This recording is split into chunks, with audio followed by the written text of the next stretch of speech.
Bismillahirrahmanirrahim. Assalamualaikum warahmatullahi wabarakatuh. Alhamdulillah. Tsumma alhamdulillah wa syukrulillah wa salatu wassalamu ala rasulillah Sayyidina wa habibina wa syafi'ina maulana Muhammadin sallallahu alaihi wasallam. Ma ba'd. Yang saya hormati Pak Sekjen Kementerian Agama Republik Indonesia yang juga sekaligus sebagai Ketua BWI. Jadi beliau banyak sekali. Beliau juga sebagai Ketua Umum Ikatan Sarjana Nahdlatul Ulama. Mungkin ada lagi yang lain. Jadi alhamdulillah kita juga doakan beliau mampu mengemban semua tugas-tugasnya dengan baik. Yang saya hormati juga Dirjen Pendidikan Islam Profesor Dr. Amin Suyitno. Saya juga kaget loh kok ini menggarap tentang wakaf. Kenapa bukan Bimas Islam? Ternyata sinergi. Saya nanti akan jelaskan betapa relevansinya kedua direktorat ini bersatu padu. Ya, tentu di bawah sekjen tentunya. Mungkin juga rekayasa sekjen ini. Baguslah. Kemudian juga para staf khusus, tenaga ahli yang hadir. Kemudian saya bersyukur ya bisa terus bersama-sama dengan Pak Rektor. Sudah yang ketiga kalinya ini kami berjumpa.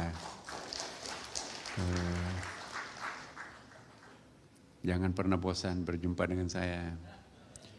Saya hanya selalu bercita-cita semoga setiap pertemuan saya dengan teman-teman semua mudah-mudahan ada sesuatu yang selalu baru juga buat Bapak Ibu. Kalau berulang-ulang dan juga hadir di sini banyak yang melalui Zoom, para kanwil, kepala kantor Kementerian Agama, Kabupaten dan Kota Madia, bahkan sampai di lingkup KUA, ormas-ormas dan pengurus masjid, para guru, pengawas madrasah dan pendidikan agama Islam, se-DKI Jakarta juga ada hadir di sini. Dan juga ya saya ucapkan selamat ya, salam kepada rekan-rekan dari Kristen Katolik, ya. Om Swastiastu, rekan-rekan dari Hindu juga ada, dan Namo Buddhaya, rekan-rekan dari Buddha ya, dan Konghucu juga join bersama kita. Ya, salam kebajikan. Karena bagi kita semuanya, walaupun agama kita berbeda, tetapi setiap agama itu punya lembaga charity, lembaga donasi yang sangat penting untuk umat ya. Khusus dalam Islam, Bapak Ibu sekalian, memang saya sering nyinggung bahwa ini mohon maaf ya, aliran Ahlus Sunnah wal Jamaah itu jangan-jangan kita yang paling pelit terhadap agamanya ini.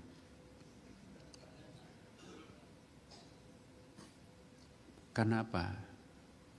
Kalau kita studi banding dengan aliran-aliran yang lain, misalnya Syiah, itu ada namanya khumus, ada usyur. Itu bisa sampai 20% loh. Ya, Ahmadiyah yang pernah dianggap macam-macam itu bisa sampai 20%. Bandingkan dengan ormas yang lain, ada di Turki misalnya ada namanya Hizmet. Hizmet itu semacam organisasi kultural Islam Turki yang mengglobal itu ya. Jadi apa ya, istilah kita itu Turki kan ada di mana-mana itu ya. Diaspora Turki yang bermazhab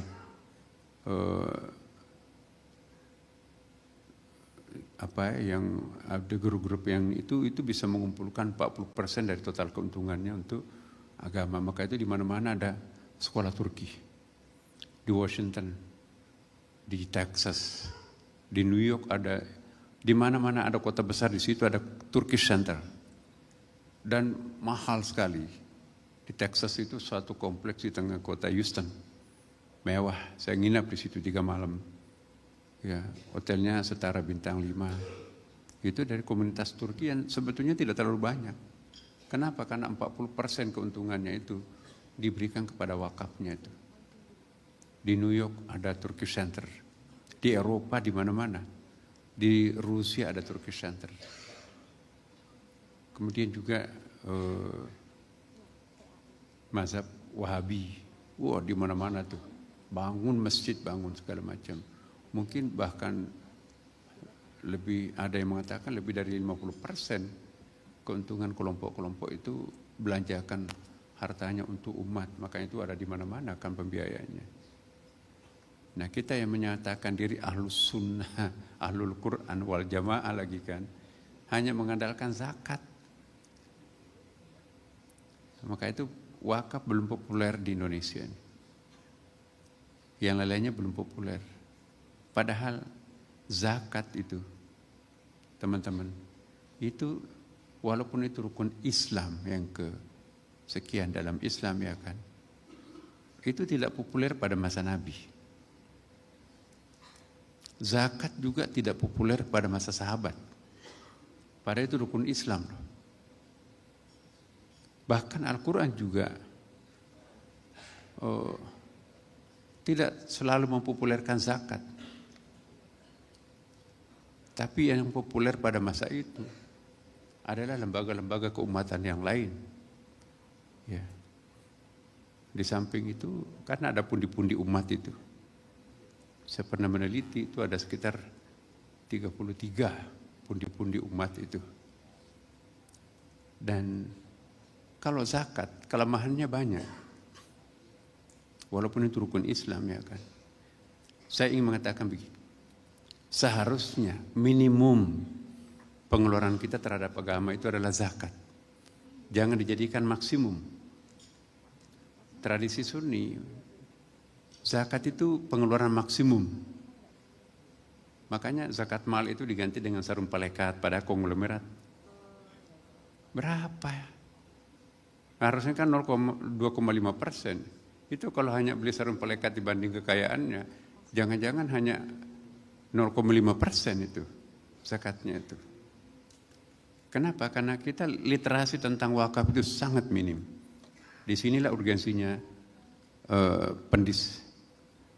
Pak Sekjen, bukan kami tidak memikirkan persoalan ini, tapi ada pendekatan tadarruj, ya kan? At-tadrij fit tasyri'. Kita beransur-ansur beranak tangga untuk mendeklar suatu gagasan, suatu ide. Karena kalau langsung disuapin anak kecil itu nanti muntah. Ingat pertama kali kami dilantik, yang paling pertama kami kembangkan adalah pembersihan lingkungan Kementerian Agama. Karena kita harus cuci piring banyak kan. Ya, maka itu harus mulai dari diri sendiri. Ya, jadi sekaligus saya mendeklar di sini, kalau ada orang ngaku-ngaku mencari dana atau mencari apapun, memperatasnamakan Menteri Agama, itu pasti palsu. Tidak pernah satupun yang saya perintahkan, yang saya inginkan, wah ini sekian persen untuk Menteri Agama, ternyata ada itu. Saya tidak pernah mendeklar carikan. Ternyata saya dengar di lapangan ada banyak sekali memperatasnamakan saya, bawa proposal kemana-mana. Kadang-kadang juga memang kalau lembaga Islam itu, Pak mohon jadi penasehat. Ya bagi saya yang pendekatannya penguatan agama, Islam terutama ya. Masa diminta penasehat nggak mau? Udah boleh dan seterusnya. Banyak. Ternyata dimanfaatkan. Pergi kemana-mana. Pak saya disuruh Pak Ketua Dewan Pengawas, Ketua Dewan Penasehat untuk ini. Wah, akhirnya dapatlah macam-macam. Akhirnya banyak yang lainnya minta, no, saya tidak, sudah tobat menjadi Dewan Penasehatnya. Ternyata dimanfaatkan.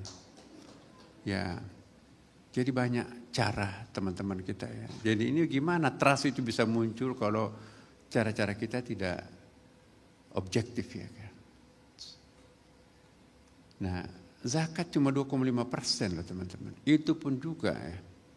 Ini dengan berdata dari temuan dari UIN Ciputat itu ya. PPIM. Dan juga ada lembaga dari Bandung, Pak Durrahman itu ya, Prof. Pernah meneliti seandainya orang yang berKTP Islam yang menyimpan uang di bank dalam bentuk surat berharga, tabungan, deposito, dan juga termasuk asuransi, itu minimum 320 triliun zakat kita peroleh setiap tahun. Ternyata tahun ini baru kita kumpulkan 41 triliun. Itu pun yang dikelola oleh Basnas itu tidak sampai 4 triliun. Yang lainnya itu diserahkan kembali ke LAS itu, lembaga amil penerima wakaf yang lain. Dan itu pun juga pendistribusiannya kita nggak tahu seperti apa ya. Belum lagi ada lembaga-lembaga pengumpul zakat yang lain. Nah ini juga mungkin pada saatnya ya, saya nggak tahu kapan, perlu ada peninjauan kembali undang-undang zakat termasuk juga undang-undang wakaf ini. Karena kalau terlalu banyak penerima wakaf, ngontrolnya bagaimana? Pada masa Nabi, itu Baitul Malnya Nabi itu cuma dipimpin oleh satu orang. Ya, dipimpin oleh Abi Hurairah. Abi Hurairah ini hebat ini orangnya. Ya, prestasi manajemen Rasulullah itu dikendalikan oleh Abi Hurairah. Lembaga keuangan Nabi itu, memang Abi Hurairah itu tidak kaya, tetapi manajemennya sangat hebat. Yang paling kaya pada waktu itu Abdurrahman bin Auf yang wakafnya masih bisa kita lihat di samping Masjid Kuba itu kan, kalau teman-teman ke Madinah itu wakaf Abdurrahman bin Auf. Kira-kira pipa diameter berapa itu 40 cm. Air dari bawah tanahnya itu dalam bentuk wadi ya, mengalir non-stop 24 jam. Itu mengairi sekian banyak korma dan seterusnya. Itu namanya ada 7 wadi sekitar Madinah. Dulu itu dimiliki Kristen, Yahudi. 7 wadi terbesar di kawasan Madinah itu, dan itu pada waktu itu Umar, ini kita ambil. Jadi Umar itu sudah pernah mengusulkan pasal 33 Undang-Undang Dasar 45. Jadi Umar itu luar biasa itu ya. Bukan Nasruddin Umar ya. Jadi Umar itu semua hasil bumi itu harusnya menjadi milik negara, milik Baitul Mal. Ya. Fikih Umar itulah juga nanti yang terkena dalam konsep luqata itu. Konsep luqatahnya Umar itu, ya, apabila ada tanah, properti yang tidak dikuasai selama 5 tahun berturut-turut, maka itu jatuh menjadi milik negara. Banyak sekali puluhan, ribuan hektar di pedalaman itu miliknya orang Jakarta, dipagar, nggak pernah digarap oleh orang siapapun. Itu kalau dijadikan luqata itu wakafnya, Masya Allah, itu jangan-jangan menyaingi APBN kita. Nah, tapi ya hukum land reform kita itu juga masih sangat ketinggalan dibandingkan dengan beberapa negara yang maju yang lain. Masih monopoli tanah tapi nggak diapa-apain. Masyarakat setempat itu menggarap selokan-selokan, ditanami jagung. Tapi tanah yang berpagar itu dijaga satpam itu sudah puluhan tahun nggak pernah diapa-apain. Ya. itu tidak produktif. Jadi mungkin nanti hukum land reform kita itu perlu juga ada peninjauan. Nah, jadi Abi Hurairah inilah yang mengelola. Abi Hurairah itu membuat semacam laci-laci pendapatan umat. Ada laci untuk misalnya zakat, itu pasti. Jadi zakat itu enggak populer pada masa Nabi. Yang populer itu sedekah. Maka itu Quran juga memperkenalkan sedekah dalam proses-proses wakaf itu, zakat itu kan. Innamas sadaqatu lil fuqara. Asnaf 8 itu kan menggunakan konsep sedekah. Dalam kurung zakat, innamas sadaqatu lil fuqara dan seterusnya kan. Khudh min amwalihim sadaqah. Itu mengharuskan orang berzakat. As-sadaqah bimana az-zakah hunaka, ya kan. Jadi yang populer itu sedekah, karena alangkah miskinnya orang itu kalau hanya zakat. Harusnya ada lebihnya dong sedikit yang namanya sedekah, karena kalau wakaf itu terikat sekali kan, hanya 8. Tidak bisa dipakai bangun madrasah, jembatan. Ya kan itu kan bangunan nggak ada asnafnya. Bagi orang yang berfaham literal, ya text oriented, ya. Itu zakat nggak boleh dipakai untuk membangun pondok pesantren. Kecuali kalau dikiaskan bahwa itu fisabilillah, baru bisa itu ya. Dan itu yang kita anut sebetulnya. Kalau kita menganut mazhab Syafi'i murni, zakat itu kaku banget tuh. Tapi fikih yang berkembang di Indonesia itu kita menggunakan konsep Abu Hanifah. Ya. Ini perbandingan mazhabnya ini. Jadi pada masa sahabat pun juga ya, nagih orang kaya itu bukan nagih zakat, tapi nagih pundi-pundi yang lain. Karena zakat itu memang sudah dengan sendirinya lah, itu kan wajib itu. Nah, jadi Umar itu Abu Bakar itu kan pernah memerangi, ini juga salah kaprah ini. Kalau hati-hati membaca sejarah bisa kita salah kaprah. Yang populer dalam mubalik, ini Abu Bakar memerangi orang yang tidak mau membayar zakat ketika Rasulullah wafat kan. Masa sih ya? Rasulullah wafat otomatis rukun Islamnya tidak jalan. Kalau kita baca secara kritis, sejarah itu bukan Abu Bakar memerangi orang yang tidak membayar zakat. Tetap bayar zakat tapi diperangi. Kenapa?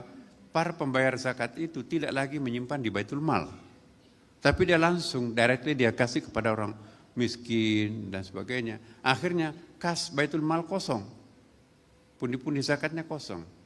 Padahal itu kan ada mustahik yang menunggu kan. Terjadilah kerancuan administrasi pada masa Abu Bakar itu setelah Rasulullah wafat.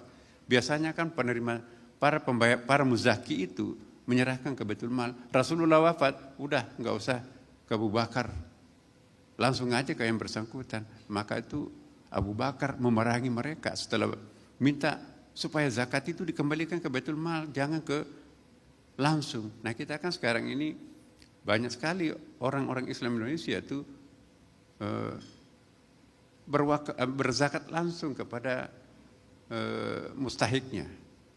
Kalau kita mau meniru tradisi Nabi, jangan muzaki itu memberikan kepada asnafnya. Karena ada fi'il amarnya kan di situ kan, khudh min amwalihim sadaqah. Khudh itu yaudu ila aina itu. Khudh siapa maf'ul itu khudh? Ya. Jadi pemerintah di situ. Jadi mestinya lembaga pengelola zakat itu tunggal. Saya juga minta nanti kalau bisa perubahan wakaf itu, mestinya BWI itu ya menghimpun, jadi umbrellanya itu satu. Lambang Garuda tadi sudah bagus tuh ya. Zakat juga lambang Garuda. Nanti Garuda itu yang mendistribusikan kepada yang lain-lain. Jangan banyak sekali, nggak sampai ke Garudanya, langsung didistribusikan. Akhirnya kita nggak bisa ngontrol. Hanya kita kaya dengan jumlah, tapi faktanya kita nggak tahu. Susah di manage itu ya. Maka itu harus the only government di situ yang ngontrol lembaga-lembaga itu. Maka itu Abi Hurairah punya kemampuan. Di samping punya kemampuan, ya, fatanah, dia juga punya as-sidq. Dia adalah as-sadiq, bahkan saduq, itu Abu Hurairah itu.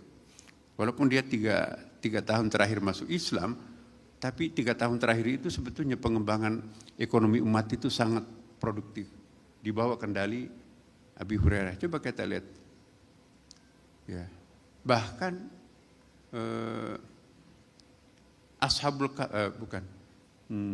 tempatnya Abu Hurairah itu, Al-Suffah, ya, itu dibagi semacam penginapan di sekitar Masjid Nabi. Kan waktu itu kan belum ada pondok, belum ada hotel kan.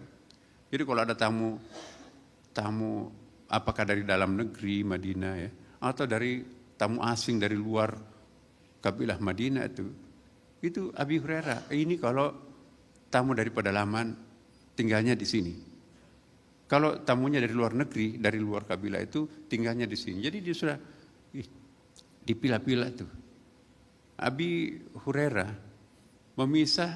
membuat laci-laci. Ini lacinya zakat, jangan diganggu-ganggu. Tidak boleh sembarangan menggunakan zakat karena ini didiktekan langsung oleh Al-Quran. Jadi kalau didiktekan langsung Quran itu tidak boleh menggunakan kias.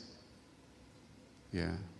Karena itu biasa disebut oleh fakultas itu qat'i'ud dalalah.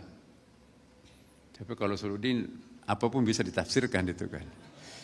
Maka itu jurusan tafsir hadis itu dikeluarkan dari syariah, masuk ke Suluddin. Kenapa? Karena Quran itu terlalu berbau fikih. Mau difikihkan semua itu Al-Quran itu. Tapi kalau masuk di Suluddin, wah itu bebas tuh, tapi jangan juga liberal gitu kan. Nah gitu teman-teman. Ini nyambut atau apa ini? Saya teruskan ya, mohon maaf ya Pak. Ini kan liburan juga ini ya, tidak ada kegiatan kantor hari Sabtu. Jadi kembali ke Abu Hurairah. Siapa Abu Hurairah ini? Bacalah biografinya Abu Hurairah, pasti akan kita ketemu. Nama aslinya Abdurrahman. Ya. Kenapa disebut Abu Hurairah? Waktu ngaji itu dipukul pahanya oleh gurunya, mungkin juga salah. Gitu kan. Oh, apa itu? Kucing. Maka itu diberi lakab Abu Hurairah. Nama aslinya Abdurrahman. Tapi dia tinggalnya di Al-Suffah. Al-Suffah itu konotasinya, ya apa sih namanya penjaga masjid itu? Muadzin ya. Marbot. Saya kemarin ditawari, Pak, masa cuma BWI DMI ada organisasinya? Masa cuma imam ada organisasinya? Kami atas nama Marbot mau juga membuat organisasi nasional. Jadi Persatuan Marbot Indonesia. Ya. Saya minta imam besar jadi Marbot, ketua umumnya. Jadi udahlah, semua mau bikin organisasi itu ya. Semua bikin proposal, alamatnya sama. Ya. Jadi teman-teman, Abu Hurairah ini begitu jujurnya. Ya, ada hadisnya itu ya. Masyhur ini hadis ini. Nabi sini juga saya ingin kisahkan pengalamannya Abu Hurairah ini, bagaimana Nabi sebagai the best managers and the best leaders menurut 2 buku itu ya. Thomas Carlyle 11 tokoh yang pernah lahir di muka bumi ini dan the bestnya Nabi Muhammad. Michael Hart 100 tokoh, the bestnya juga Nabi Muhammad. Non Muslim loh itu nulis. Apa kesimpulan 2 buku ini? Karena dia the best leaders sekaligus the best managers. Banyak orang pintar menjadi leader, terampil sebagai leader tapi tidak terampil sebagai manager. Atau sebaliknya, hebat manajerialnya tapi tidak punya potensi leadershipnya yang kuat. Nabi dua-duanya. Banyak orang hebat ya, penampilannya, followernya, genetiknya, darah biru dan sebagainya, hebat, pengaruhnya luar biasa. Tapi kasih pekerjaan mikro, berantakan tuh. Main komputer aja nggak bisa ya kan. Tapi ada orang yang sangat ahli dalam bidang manajer, nggak populer, tidak tampan, tidak punya darah biru dan sebagainya. Kasih 100 item PR, margin error itu mungkin maksimum 5. Seperti teorinya siapa orang terkaya dunia itu ya, ahli komputer itu si Bill Gates. Ya. Terus, aduh jangan kemana-mana ini. Ya udah terusin Abu Hurairah sebentar sedikit ya. Nabi caranya mengontrol Baitul Mal. Ternyata setiap subuh tuh. Jadi Nabi sibuk berdakwah, sibuk segala macam. Tapi kekayaan di bawah Baitul Mal itu banyak sekali. Kapan waktunya Nabi mengontrol? Ternyata setelah salat subuh, Abi Hurairah dikontrol oleh Nabi Muhammad. Abi Hurairah, bagaimana Baitul Malnya? Aman ya Rasulullah. Ya. Saya nggak tahu bodinya Abi Hurairah kayak apa, tetapi ya dia sangat disegani lah secara fisik, wibawahnya. Nah, kemudian malam, nah ini ada kisahnya nih, hadisnya nih. Abi Hurairah hati-hati besok malam tuh begadang, ya siapa tahu nanti ada maling. Nabi kan ada bisikan malaikatnya kan. Siap Rasulullah. Begadanglah Abi Hurairah itu. Ternyata ba'da nisfulail lewat tengah malam ada mengendap-endap itu orang berbadan tinggi. Oh, ini yang dimaksud Nabi ini. Kamu maling ya? Iya, ditangkap oleh Abi Hurairah. Nah, maaf Abi Hurairah. Ya, saya bukan maling. Saya dari keluarga yang menderita kelaparan. Anak-anak saya sedang kelaparan. Saya nggak tahu mau minta kemana. Maka itu saya datang ke sini. Saya hanya mau mengambil sebatas yang bisa menghidupi satu hari. Abi Hurairah kelemahannya ada. Penyayang. Terlalu feminin. Ya, teologinya terlalu feminin itu ya. Nah terus dilepas. Rapat sesudah subuh. Gimana perkembangan Abi Hurairah? Ada yang ganggu nggak? Ada maling? Oh ada ya Rasulullah. Mana malingnya? Saya lepas ya Rasulullah. Kenapa dilepas? Saya kasihan lihat soalnya mengiba-iba, ya. Anaknya kelaparan. Ya udah hati-hati, siapa tahu besok malam juga ada maling lagi. Abi Hurairah tanggung jawab ya kan. Habis tengah malam datang lagi. Ada. Ternyata dia lagi datang, kamu datang lagi. Iya, anak saya sudah pinsang. Istri saya juga sudah tidak bisa bergerak lagi, kelaparan. Saya minta sedekahnya atau apanya. Hai, saya ini hanya pemegang kunci gudang. Disposisinya itu adalah pada Rasulullah. Ya, saya memang tahu tempatnya pundi-pundi itu, tapi tugas saya hanya menyimpan, bukan tugas saya mendistribusi.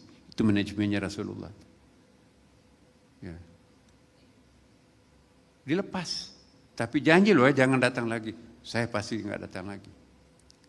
Selesai salat subuh, mana Abi Hurairah? Jadi tiap hari itu Rasulullah ngontrol. Bagaimana? Ada masalah nggak Baitul Mal? Malingnya ada. Ada ya Rasulullah tadi malam. Ternyata dia lagi ya Rasulullah. Kenapa? Mana malingnya? Saya lepas Rasulullah karena anaknya sudah pinsang. Sebentar lagi mati, kalau dilepas nanti nggak ada yang carikan makan. Kasihan dia. Saya tidak memberikan karena saya punya kapasitas bukan untuk memberi, hanya untuk menyimpan. Ya udahlah, kata Nabi, hati-hati besok malam siapa tahu ada lagi. Gadang. Malam ketiga ada lagi, dia lagi yang datang. Ini hadis sahih.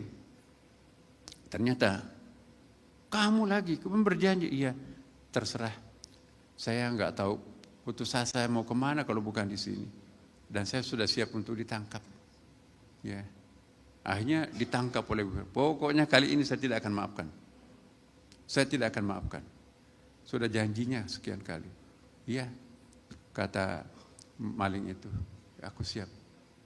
Tapi boleh nggak saya tanda terima kasih saya kepada engkau? Ya, biarin aja anak istri saya meninggal. Saya juga siap untuk dihukum, kan hukum itu potong tangan kan. Nah, tapi boleh nggak saya ucapkan tanda terima kasih kepadamu? Apa? Boleh nggak saya ajarkan kamu sesuatu? Kalau kamu baca itu, kamu tidak akan diganggu oleh iblis. Kalau kamu baca itu, iblis itu lari terbirit-birit sampai ujung langit. Nah, wah ini bukan maling biasa ini. Mau ngajarin wirid ya kan? Nah, apa itu? Baca ayat kursi. Bismillahirrahmanirrahim. Allahu la ilaha illa huwal hayyul qayyum. Fasih sekali maling itu. Sampai akhirnya ayat kursi itu. Wah, berarti kamu bukan maling biasa. Iya, saya kan dari kemarin juga saya katakan. Darurat saya datang ke sini. Apa boleh buat, saya juga nggak boleh mengeluarkan dalam keadaan apapun tanpa ada disposisinya Rasulullah. Akhirnya janji, jangan datang lagi. Iya. Wallahi tidak akan datang lagi. Dilepas. Habis salat subuh, Nabi meeting lagi. Mana Nabi Hurairah? Ada masalah Baitul Mal. Ada ya Rasulullah, tadi malam ada maling. Itu lagi yang ketiga kalinya. Maling itu mana itu? Saya lepaskan Rasulullah karena kenapa? Baik, ternyata bukan maling biasa. Dia ajari aku wirid. Kalau kamu baca setiap hari, itu nanti tidak akan diganggu oleh iblis. Nabi tersenyum. Tahu nggak siapa itu? Saya nggak tahu ya Rasulullah. Itulah iblis yang sesungguhnya. Jadi teman-teman, jangan terkecoh dengan penampilan malaikat. Boleh jadi dalamannya iblis. Jadi jangan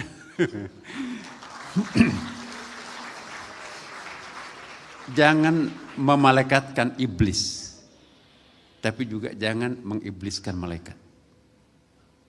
Pak Kepala Biro, ini sekretaris saya ini kaku banget.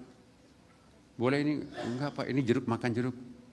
Kalau ini, oh ini melanggar undang-undang. Aduh, kaku banget ini. Pak Kepala Biro ganti ini nih. Wah, ganti. Perempuan cantik lagi. Ya. Ya, oh ini sekretaris baru. Ya.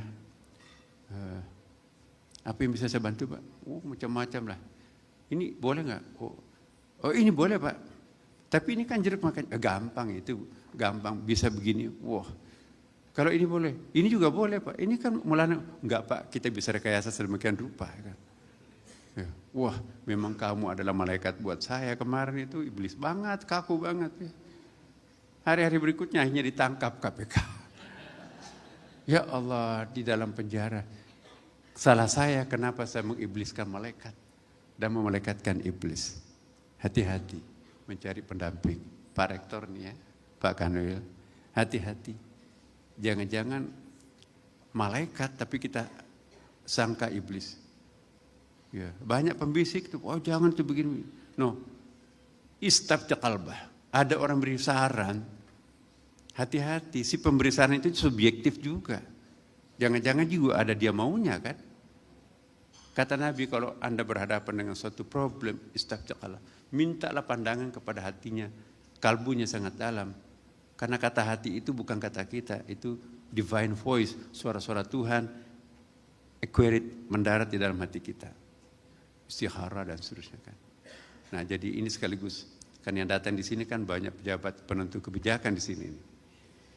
Nah itu satu contoh. Dan Abi Hurairah ini pinter. Ini pundi-pundi infak. Infak itu apa ya? Kan orang tua kita kan tidak boleh diberikan zakat. Kan itu kewajiban untuk kita memang. Jadi orang tua itu infak, saudara itu infak. Ya, ada lagi jariah. Ya, jariah itu amal jariah yang biasa kita pahami, mungkin bangun masjid. Ada lagi hibah. Hibah itu ya bangun jembatan. Ada pundi-pundi khusus untuk umum. Ada hadis Nabi, ada gereja mau dibangun mangkrak. Waduh sekian lama. Kata Nabi, kasihan tuh. Mau beribadah tapi nggak ada rumah ibadahnya. Mangkrak. Bantu itu supaya gerejanya cepat selesai. Ambilkan dari uang hibah, jangan ambilkan dari uang zakat dan wakaf. Itu hadis. Kesempatan lain ada di negeri sana itu. Ya Rasulullah, di sana ada kasihan umat itu nggak bisa beribadah, rumah ibadahnya nggak selesai-selesai. Kirim surat Nabi, bantu ambilkan dari uang hibah, jangan dari zakat wakaf atau jalur pundi-pundi yang lain. Yaitu hibah. Ada lagi wasiat, itu ada pundinya juga. Ya, saya wasiatkan nanti kalau saya wafat, ini nanti saya akan kasih ke Baitul Mal untuk dipergunakan apapun. Jadi yang lainnya dibagi waris, yang lainnya ada sepertiga, jangan lebih dari sepertiga kan. La wasiyat li warisan ya kan. Nah, itu ada wasiat. Ada lagi wakaf. Nah, wakaf itu apa? Wakaf itu apa ya? Dari akar kata wakaf. Wakaf itu bisa berarti berhenti sementara ya. Bisa juga mengerti mengetahui apa ya? Tempat transit kira-kira seperti itu. Wukuf di Arafah, wakafah. Wukuf di Arafah itu belum usul. Ya, kalau mendaki gunung baru sampai leher gunung, belum sampai ke puncak. Berhenti di leher gunung itu namanya wakaf. Berhenti sementara, transit. Nanti usul kalau mencapai puncak gunung. Nanti final haji itu kalau sudah sampai bermalam di Musdalifah terus ke Mina. Itu namanya sudah usul. Jadi jangan merasa final kalau baru sampai pada wukuf. Al-Hajju Arafah tetapi itu belum final di situ. Itu baru wukuf. Nanti finalnya wusul. Jadi wakaf dan wusul. Nah, kalau wakaf itu jangan hanya wakaf. Tambahkan dengan nanti infak-infak yang lain. Wusul. Jadi jangan hanya satu pengeluaran kita hanya zakat atau hanya wakaf. Ya, ada nanti kita lihat pengalamannya Abi Hurairah. Ya, ada lagi yang disebut dengan jizyah. Jizyah itu apa itu? Pajak perlindungan. Nah, jizyah itu misalnya gini, ada kabilah kecil. Kabilah kecil ini tidak punya kekuatan senjata. Dia minta perlindungan daripada pemilik kabilah besar. Perlindungan protektif gitu ya. Nah itu saya tidak bisa membangun persenjataan, tolong amankan saya. Ini setoran saya setiap bulan dan setiap tahun. Itu namanya jizyah pada waktu itu. Karena kalau enggak itu dicaplok oleh kabilah yang besar. Itu namanya jizyah. Ya semacam pajak perlindungan lah. Nah, ada lagi namanya luqatah, barang hilang.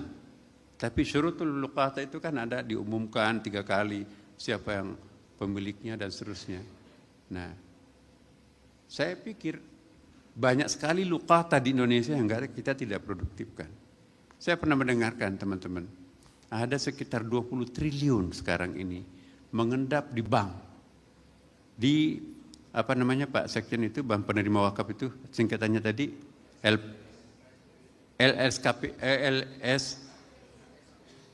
PWU, penerima wakaf itu kan. Nah, persoalannya uang yang ada mengendap di bank untuk wakaf itu tidak bisa dicairkan. Membutuhkan undang-undang karena kalau ada yang mencairkan itu penjara itu. Jadi enak-enak aja penerima wakaf itu, diamkan itu kan dana murah kan. Dalam teori perbankan itu dana murah. Dana murah artinya kita nggak ada harus bayar fee-nya itu ya, seperti wadiah kan. Nah, ada lagi ya wadiah tadi. Wadiah itu saya titipkan motor saya titipkan emas saya mau keluar kota, bayarnya sekian. Penitipan lah itu namanya wadiah. Termasuk juga sekarang ini saya titipkan uang saya itu namanya tabungan ya. Wadiah itu nanti ada perhitungannya. Itu bukan riba tuh, tapi biaya perlindungan protektif. Ada lagi disebut dengan waris. Waris itu di Baitul Mal juga. Karena ada orang ahli warisnya meninggal semuanya.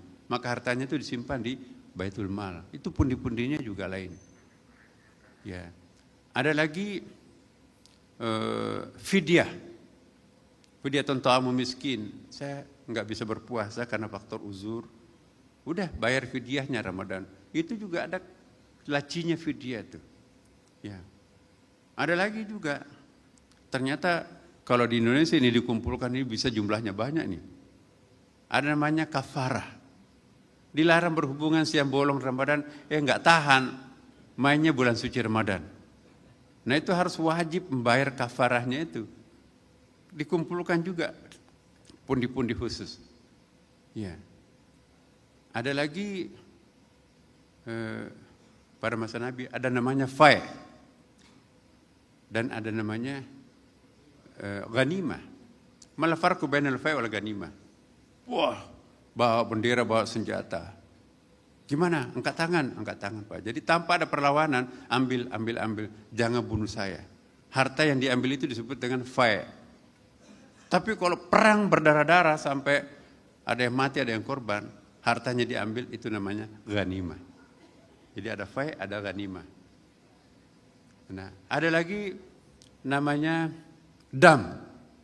Bayangkan kalau 220.000 orang jamaah haji Indonesia ya diizinkan oleh MUI untuk melakukan dam di Indonesia, para peternak kambing itu dahsyat keuntungannya. Barangkali nggak cukup kambing 220.000 jumlahnya di Indonesia ini, ditambahkan dengan kurban ya kan, lain kurban lain dam, terpaksa mungkin impor dari Australia, impor dari negara-negara manapun.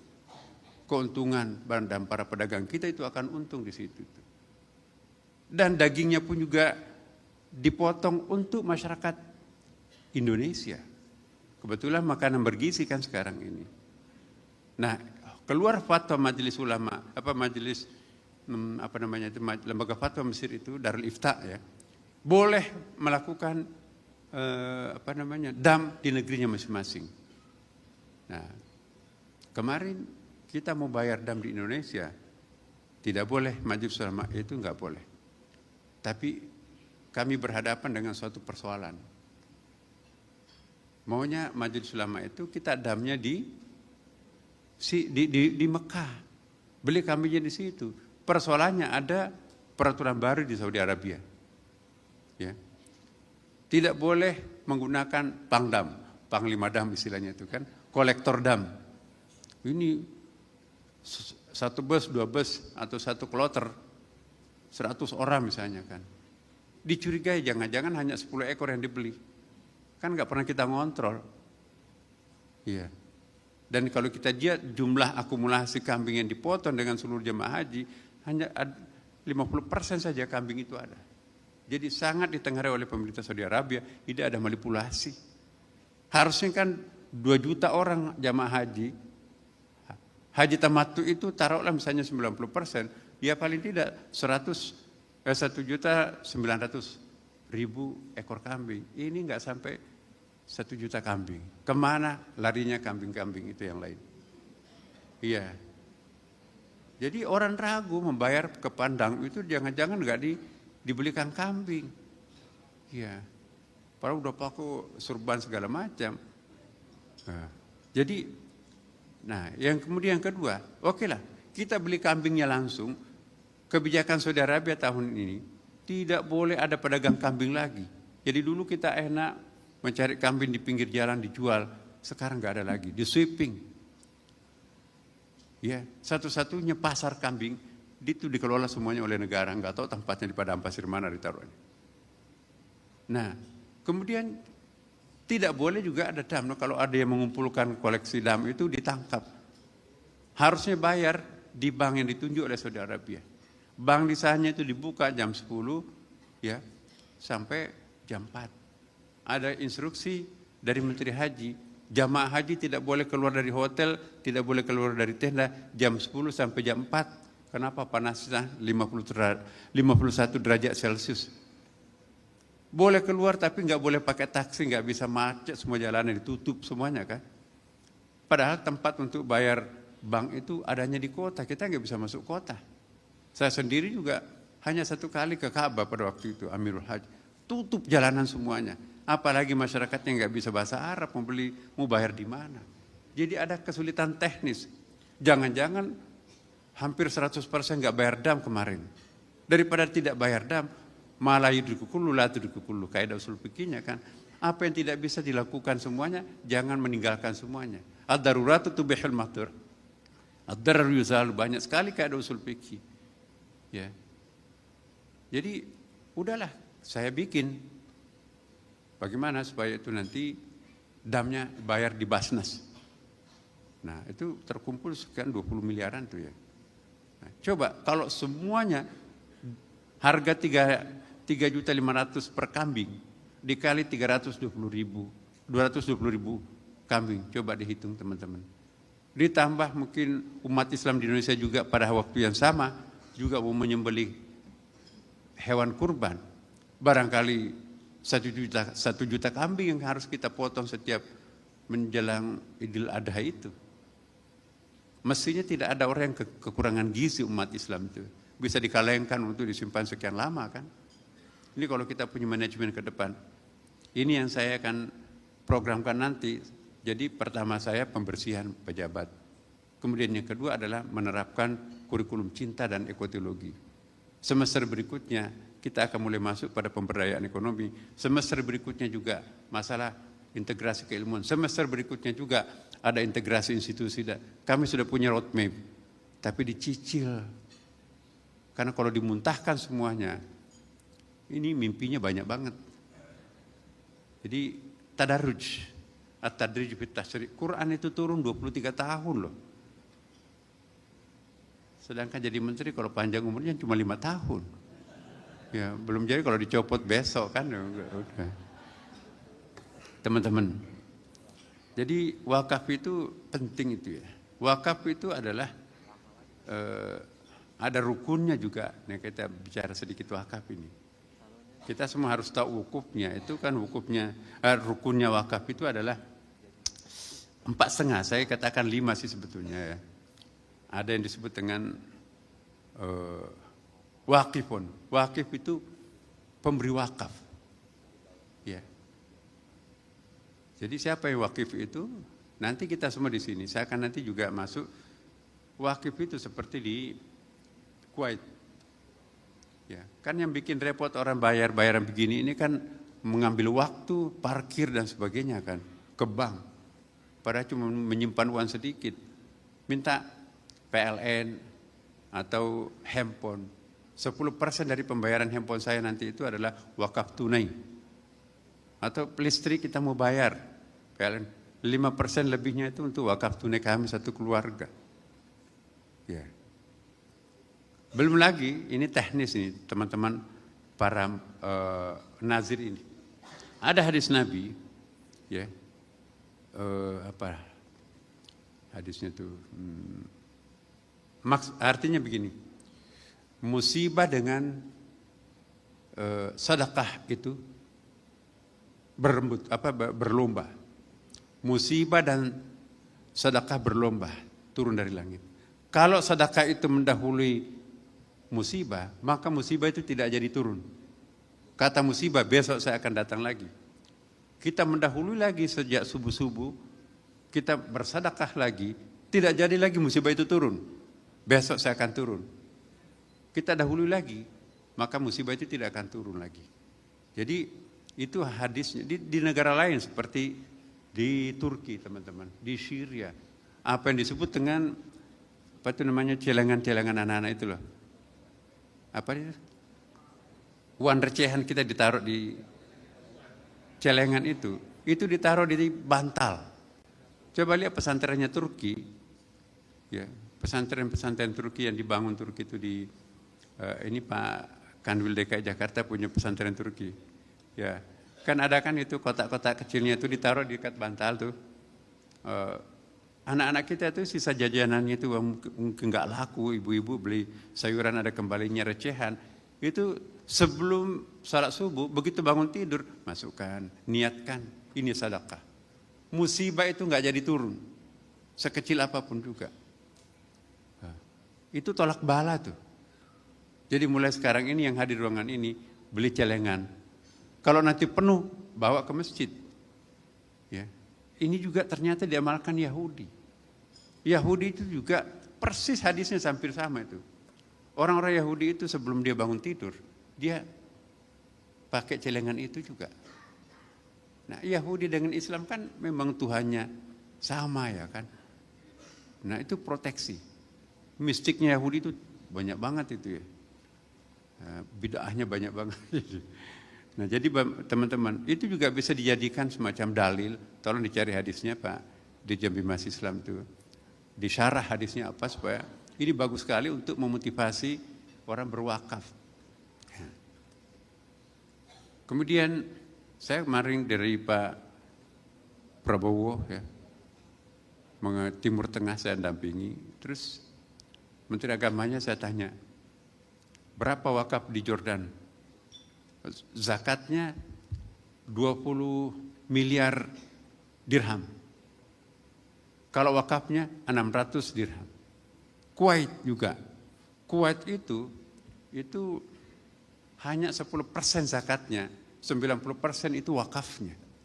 Jadi pundi-pundi umat yang paling besar itu adalah wakaf. Jadi kecil sekali porsinya zakat itu.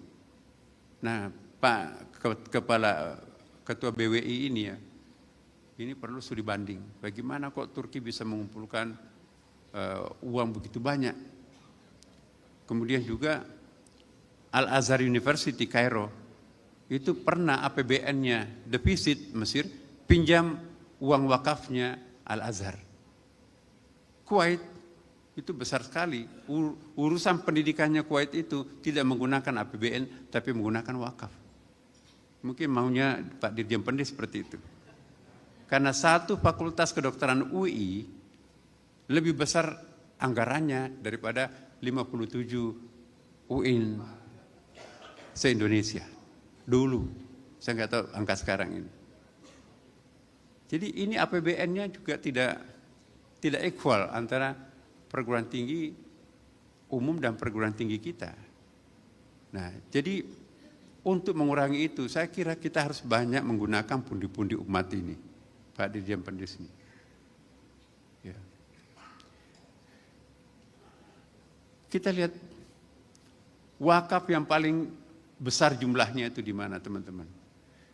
Itu nomor 1 India, pada mayoritas Hindu di situ kan. Walaupun mayoritas Hindu, tetapi tidak lama lagi nanti kalau populasi penduduknya India itu bisa mengalahkan populasi umat Islamnya Indonesia.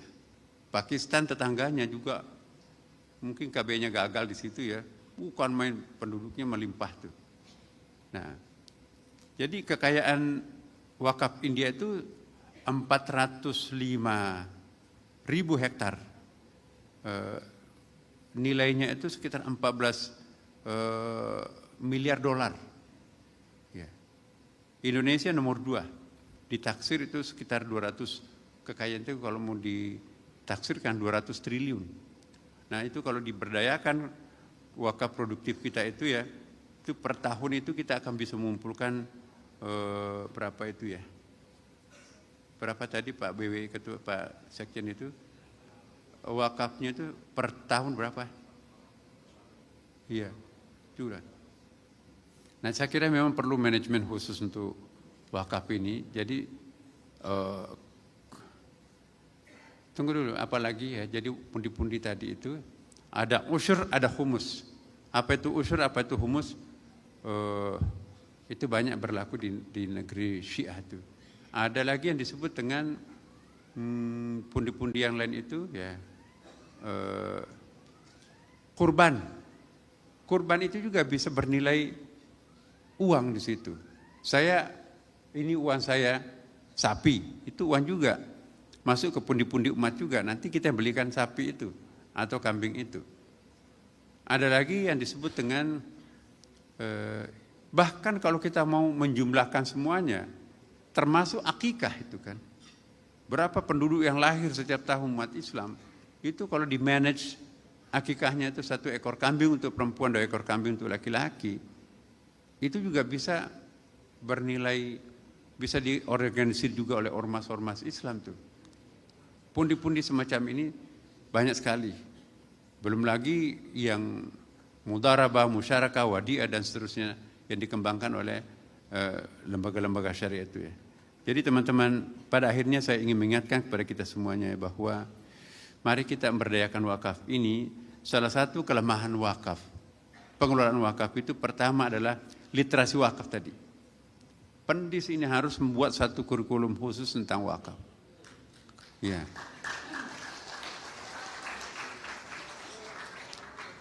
Saya juga curiga ya, kenapa kok pundi-pundi umat ini tidak boleh berkembang? Nah memang kalau kita membaca disertasinya Pak Akif Suminto, tolong dibaca itu, pernah memenangkan hadiah LIPI, penelitian terbaik itu adalah disertasinya Pak Profesor Akif Suminto. Ya. Jadi pundi-pundi umat yang digunakan oleh Belanda untuk membayar utang Belanda ke negara tetangganya di Belanda sana itu, berapa gulden itu ya. Yang dipakai membuat rumah sakit sipilis di Semarang itu celengan masjid atau apa namanya itu, kas masjid yang dipakai untuk kristenisasi di Indonesia bagian timur termasuk di Ambon, itu diambilkan dari dana umat juga. Karena kelemahan umat kita itu serahkan ke masjid, serahkan ke pemerintah, wakafnya, hak zakat malnya. Tidak pernah kita mau dimanfaatkan apa. Ternyata para pemimpin-pemimpin sultan dan sebagainya itu nggak tahu apa kolaborasi dengan pemerintah Belanda. Dana-dana umat itu digunakan untuk misionaris. Itu disertasi Pak Akip Suminto. Dana haji banyak sekali itu dimanfaatkan juga oleh Belanda. Jadi pemerintah Belanda itu banyak sekali menggunakan dana-dana umat pada waktu itu. Nah, kapan waktunya? Saya kira Pak Presiden Prabowo sekarang ini memberikan peluang. Sehingga waktu penerimaan wakaf beliau tanggal 27 Ramadan, saya dengan Pak Sekjen ya, duduk di depan, saya dengan Pak Ketua Basnas, siapa lagi waktu itu di depannya, yang lain para menteri di depan, mau bayar wakaf, bayar zakat. Sambil menanti masing-masing menteri itu membayarkan zakat di loket-loket itu, Pak Presiden, ini Pak hanya Basnas mengumpulkan kurang dari 4 miliar. Padahal yang diterima adalah kurang dari 4 triliun. Itulah yang dibelanjakan Basnas itu kemana-mana itu ya. Kemudian 41 triliun itu mampir di tempat-tempat pengumpul yang lain. Belum lagi wakaf. Wakaf itu Pak 178 triliun itu.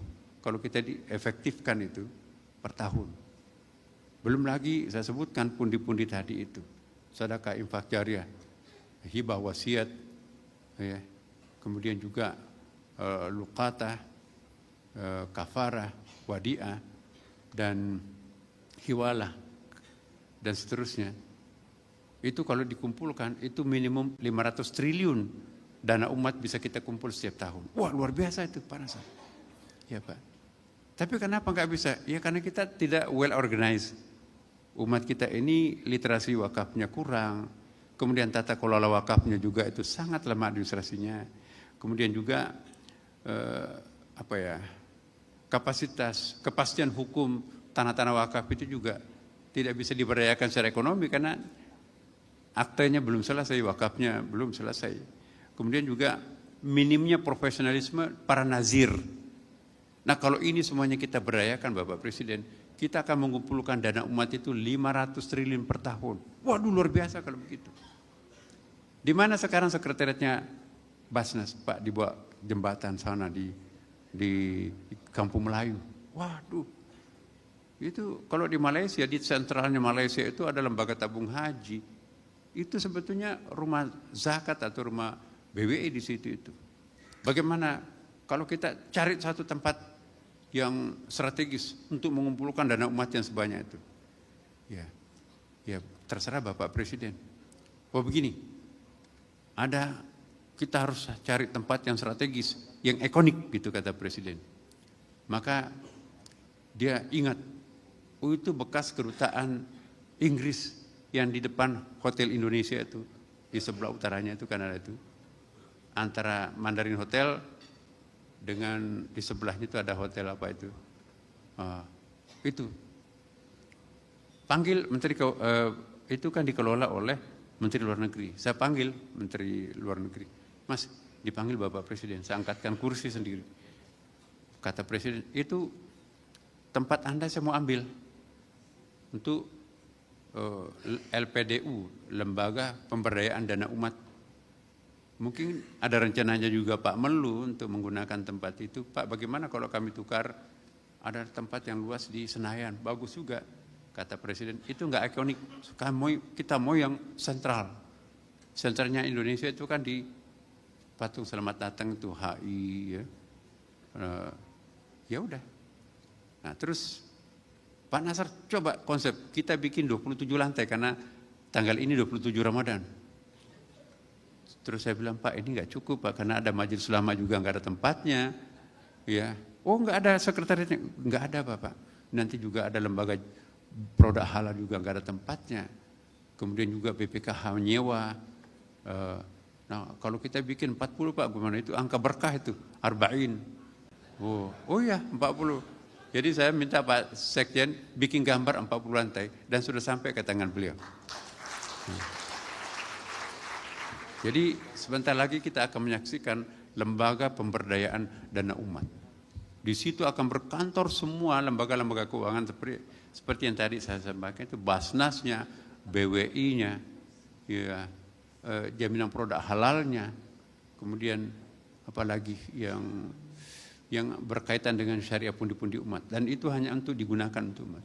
Bukan saja membangun bangunannya, tapi kita juga nanti, saya sudah sampaikan juga, karena kami ditunjuk dengan Pak Rozan ya, mungkin pendananya dari Pak Rozan yang menguasai apa itu, Danantara. Danantara itu luar biasa banyaknya uangnya tuh. Dan itu kembali Pak, kalau itu nanti kita, ya saya janjikan insya Allah kalau ini jadi manajemennya bagus, itu kita bisa kumpulkan 500 triliun. Tapi nanti softwarenya gini, nanti kita akan lahirkan suatu undang-undang. Gimana ya, ini sebetulnya off the record ini ya. Bismillah, ini niatnya bagus kok. Ya, jadi ada semacam OJK-nya, dana umat ini. OJK itu sangat teliti. Tidak bisa bank-bank itu mengeluarkan kredit, mengeluarkan pengeluaran tanpa sesuai dengan undang-undang perbankan yang diatur oleh PBSI, Peraturan Bank Indonesia, PBI. Nah sekarang ini kan nggak ada yang ngatur. Basnas itu nggak ada dewan pengawasnya. Jadi semua woman show di situ itu. Sejujur apapun orang sering rawan curiga kan. Ya, nanti kalau ada umbrella-nya dalam bentuk peraturan, ya tidak boleh mengeluarkan sumbangan siapapun yang minta, termasuk siapapun, mungkin biasa mungkin DPR atau kepentingan tertentu. Kalau tidak sesuai dengan patron, peraturan itu nggak boleh dan ada jumlah maksimumnya bisa. Ya kayak CSR itu kan diatur oleh satu undang-undang, nggak boleh sembarang nyerikan. Ini kan kita nggak ada. Nah kalau itu diatur semua pundi-pundi itu, pasti profesionalisme dana itu nanti kita tinggal mainkan. Dana umat itu untuk umat. Kalau ini terkumpul 500 triliun, yang kita butuhkan untuk membebaskan orang miskin itu 20 triliun loh. Kemiskinan mutlak Indonesia ini akan hilang kalau ada uang kita 20 triliun. Ini 500 triliun. Paling besar jumlah miskinnya itu umat Islam ya kan. Jumlah miskin relatif pun membutuhkan sekitar 40 triliun. Miskin menengah ke bawah itu ya. Nah jadi 40 triliun enggak ada apa-apanya dibanding dengan 500 triliun. Kalau ada uang umat nanti itu 500 triliun, tidak ada orang Islam miskin di Indonesia. Nah gawenya di Kementerian Agama sekarang ini.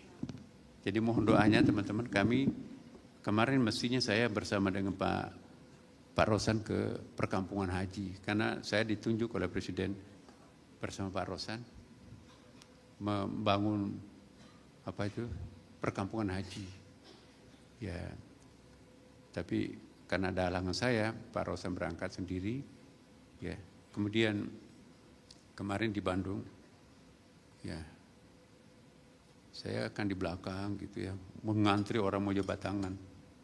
Saya di belakang, terus Presiden lihat saya masuk ke jabat.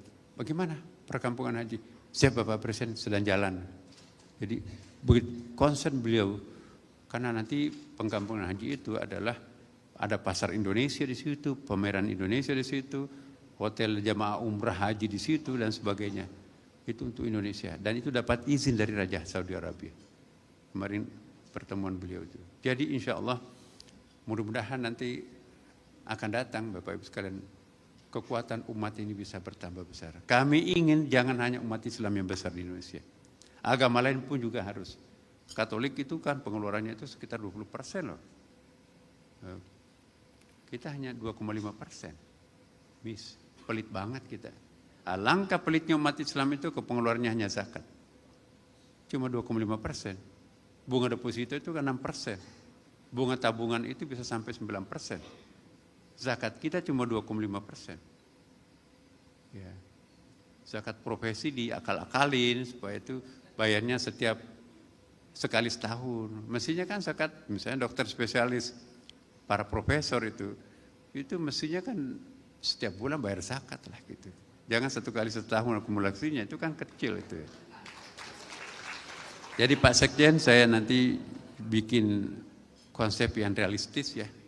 Kita bertahap, insya Allah 1 triliun itu untuk Kementerian Agama, itu kecil. Ya. Coba dalam pikiran saya, setiap calon jamaah haji itu kita keluarkan 10.000 saja rupiah per calon jamaah haji untuk wakaf. Kali 220.000. Umrah 150.000 per bulan orang umrah. Minta 5.000 per calon jamaah umrah. Dalam tempo 1 tahun, kecil kalau 1 triliun. Dan umat itu mau kalau ada kepercayaan. Mungkin kita minta 10.000 tambah 01 deh. Tolak balah 1 juta. Iya. Apalagi kalau pengelola wakafnya, nazirnya itu pintar mengutip ayat, mengutip hadis, ini tolak balah. Jangan menjual ayat, itu kasar ya kan. Tapi maksudnya begitulah gitu kan. Ya. Inilah, maaf ini sambutannya apaan ini. Kepanjangan, terus saya juga kadang-kadang itu sadar ya teman-teman. Ini kalau Menteri Agama memberi sambutan, bukan memberi sambutan, tapi panjang banget, nggak ada isinya kali ya. Baik Bapak Ibu sekalian, membuka ya ini ya? Launching, bagaimana cara launchingnya nih? Launching itu kalau permulaan, ini kan kita sudah punya wakaf semuanya ini kan. Melanjutkanlah istilahnya. Baik Bapak Ibu sekalian, pada hari ini, ya hampir jam 2 ini ternyata, mari kita membuka, melaunching ya anak kunci surga ini, yang namanya wakaf ini, dengan bersama-sama kita membaca surah Al-Fatihah, ala hadhihi niyah, wa ala kulli niyatin salih. Al-Fatihah. A'udzubillahi minasyaitonirrajim. Bismillahirrahmanirrahim. Alhamdulillahi rabbil alamin, arrahmanir rahim, maliki yaumiddin. Iyyaka na'budu wa iyyaka nasta'in. Ihdinas siratal mustaqim. Siratal ladzina an'amta 'alaihim ghairil maghdubi 'alaihim waladdallin. Demikian Bapak sekalian, Allahumma fiq laqam bitariq. Wassalamualaikum warahmatullahi wabarakatuh. Waalaikumsalam warahmatullahi wabarakatuh.